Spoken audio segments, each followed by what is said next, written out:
दोस्तों, क्या आपने कभी सोचा है कि पैसा कमाना और उसे समझना सिर्फ मैथ या कैलकुलेशन का खेल नहीं है। पैसे से जुड़ी हुई हर डिसीजन हमारे इमोशंस, एक्सपीरियंसेस और साइकोलॉजी से इन्फ्लुएंस होते हैं। आज मैं आपको एक ऐसी किताब के बारे में बताऊंगा जो पैसे की साइकोलॉजी को समझने में आपकी मदद करेगी।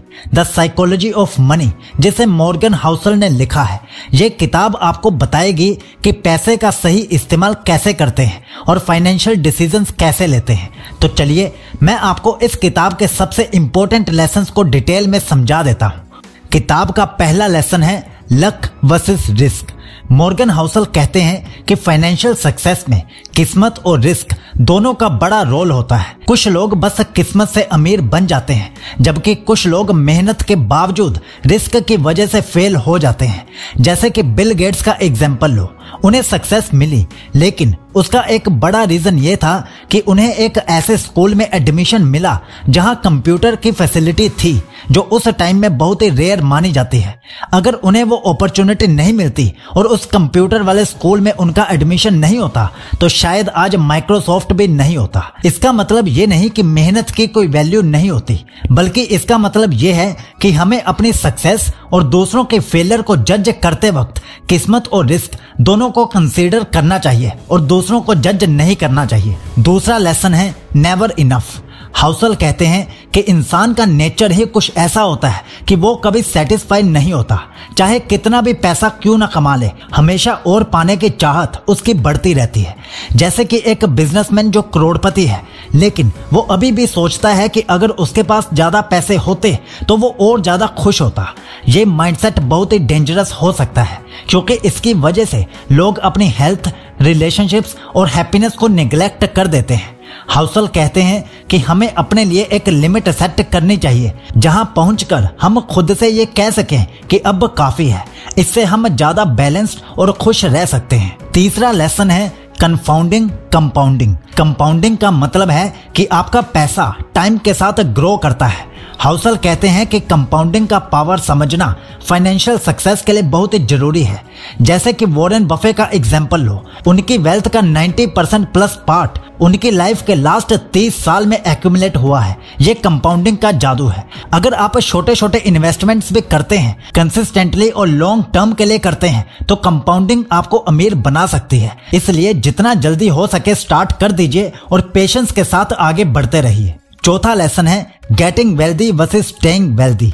हाउसल कहते हैं कि अमीर बनने में और अमीर बने रहने में जमीन आसमान का डिफरेंस होता है। अमीर बनने के लिए रिस्क लेना पड़ता है, लेकिन अमीर बने रहने के लिए ह्यूमिलिटी और डिसिप्लिन की जरूरत पड़ती है। जैसे कि एक लॉटरी विनर जो एक दिन में करोड़पति बन जाता है, कुछ सालों के बाद वो सब कुछ खर्च कर देता है। वही एक डिसिप्लिन्ड इन्वेस्टर जो छोटे छोटे स्टेप्स में अपनी वेल्थ बिल्ड करता है, वो लॉन्ग टर्म में सक्सेसफुल बन जाता है। इसीलिए फाइनेंशियल डिसीजंस लेते वक्त हमें लॉन्ग टर्म थिंकिंग की जरूरत पड़ती है। पांचवा लेसन है टेल्स यू विन। हाउसल कहते हैं कि फाइनेंशियल सक्सेस में टेल्स इवेंट का बड़ा रोल होता है। मतलब कुछ रेयर इवेंट्स जो बहुत बड़े इम्पैक्ट क्रिएट करते हैं। जैसे कि अमेज़न का एग्जाम्पल लो, अमेज़न ने 20 साल तक कोई प्रॉफिट नहीं कमाया, लेकिन एक टाइम ऐसा आया जब उसका बिजनेस एक्सप्लोड हुआ और वो दुनिया के सबसे बड़ी कंपनीज में से एक बन गई। इसका मतलब यह है कि हमें अपने इन्वेस्टमेंट्स और डिसीजंस में टेल्स इवेंट्स को कंसीडर करना चाहिए। कभी कभी एक ही डिसीजन आपकी पूरी जिंदगी बदल सकता है। इसलिए अपने काम में विश्वास रखिए और आगे बढ़ते रहिए। छठा लेसन है फ्रीडम। हाउसल कहते हैं कि पैसा कमाने का सबसे बड़ा फायदा यह है कि वो आपको फ्रीडम देता है। फ्रीडम अपने टर्म्स पर अपनी जिंदगी जीने की, अपनी फैमिली के साथ टाइम स्पेंड करने की और अपने पैशन को फॉलो करने की फ्रीडम। जैसे कि एक आदमी जो कॉर्पोरेट में जॉब करता है, बहुत पैसा तो कमाता है, लेकिन उसके पास अपनी फैमिली के साथ टाइम स्पेंड करने का टाइम नहीं होता। वही एक फ्रीलांसर जो कम पैसे कमाता है, लेकिन अपने टर्म्स पर अपनी जिंदगी को जीता है और खुश रहता है। इसलिए पैसे कमाते वक्त हमें यह सोचना चाहिए कि वो हमें किस तरह की फ्रीडम देगा। 7वां लेसन है man in the car paradox. Housel कहते हैं कि लोग एक्सपेंसिव कार्स और लग्जरी आइटम्स खरीदते हैं ताकि दूसरे लोग उन्हें एडमायर करें, उनकी तारीफ करें, लेकिन असल में लोग कार को एडमायर करते हैं, उस आदमी को नहीं। जैसे कि एक आदमी जो अपनी सेविंग्स खर्च करके एक लग्जरी कार खरीदता है लेकिन उसकी फाइनेंशियल स्टेबिलिटी खतरे में आ जाती है, वहीं दूसरा आदमी जो अपने पैसे को वाइजली इन्वेस्ट करता है वो लॉन्ग टर्म में ज्यादा खुश रहता है, वो शो ऑफ नहीं करता। इसीलिए हमें अपने फाइनेंशियल डिसीजंस को दूसरों के अप्रूवल के लिए नहीं बल्कि अपने लिए लेना चाहिए। 8वां लेसन है wealth is what you don't see. Housel कहते हैं कि असली वेल्थ वो है जो आपको दिखाई नहीं देती। मतलब लोग एक्सपेंसिव आइटम्स खरीद कर दिखाते हैं कि वो कितने अमीर हैं, लेकिन असल में उनके पास सेविंग्स या इन्वेस्टमेंट के नाम पे कुछ भी नहीं होता। जैसे कि एक आदमी जो अपने पैसे को फ्लैशी कार्स और लग्जरी आइटम्स पर खर्च करता है लेकिन उसके पास इमरजेंसी फंड तक नहीं होता, वही दूसरा आदमी जो सिंपल लाइफस्टाइल जीता है और अपने पैसे को इन्वेस्ट करता है, इमरजेंसी फंड भी क्रिएट करके रखता है, वो असली मायने में अमीर होता है। इसलिए हमें अपने पैसे को वाइजली स्पेंड करना चाहिए और अपनी वेल्थ को ग्रो करना चाहिए। 9वां लेसन है सेव द मनी। हाउसल कहते हैं कि पैसा बचाना फाइनेंशियल सक्सेस के लिए सबसे जरूरी टर्म होती है। सेविंग का मतलब सिर्फ फ्यूचर के लिए पैसा रखना नहीं है बल्कि अपने ऑप्शंस को बढ़ाना है।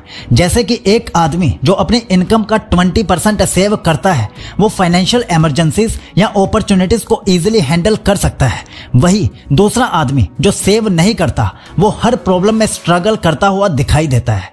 इसीलिए हमें अपने पैसे को बचाना चाहिए चाहे कितनी भी कम इनकम क्यों ना हो। 10वां और अंतिम लेसन है रीजनेबल डिसीजंस, रैशनल नहीं। हाउसल कहते हैं कि फाइनेंशियल डिसीजंस लेते वक्त रैशनल होने की जगह रीजनल होना चाहिए। मतलब हर डिसीजन परफेक्ट नहीं हो सकता लेकिन वो प्रैक्टिकल और सस्टेनेबल होना चाहिए। जैसे कि एक आदमी जो अपने पैसे को हाई रिस्क इन्वेस्टमेंट्स में डालता है वो रैशनल हो सकता है लेकिन वो रीजनेबल नहीं हो सकता।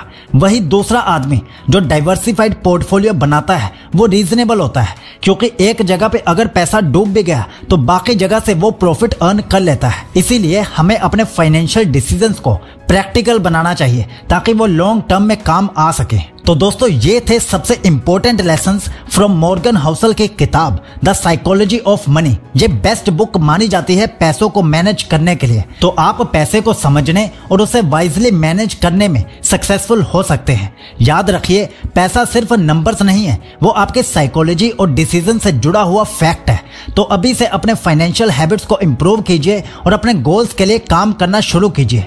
अगर आपको ये वीडियो पसंद आई हो तो इसे लाइक कीजिए, शेयर कीजिए और हमारे चैनल को सब्सक्राइब करना ना भूलें। सक्सेस आपकी है, बस आप इसे पकड़ लीजिए। और हमारी बाकी की फाइनेंशियल ऑडियो बुक सुनने के लिए आप हमारी प्लेलिस्ट विजिट कर लीजिए। वहां पर सभी वीडियोस एक साथ आपको मिल जाएंगी जो हमने पैसों के ऊपर ऑडियो बुक्स बनाई हैं। तो जाइए और उनसे सीख लीजिए। जय हिंद।